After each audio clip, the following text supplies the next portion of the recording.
once you acquire the skills needed to be an independent welder, all you have to do then is start networking yourself. Start throwing yourself out there, creating ads, knocking on doors, passing out flyers, passing out business cards, hustling, literally just hustling, keeping a portfolio of your work, being able to get better by doing different jobs. Like, I do a lot of everything, so it's not like I can say, oh, I just stay in this field, but more on the structural side. But I do it all.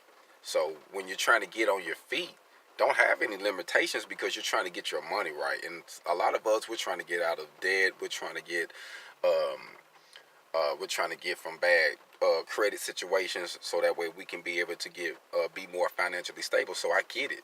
So keep in mind that you just want to start from somewhere. If you got to start from ground zero, that's fine. But use your skills.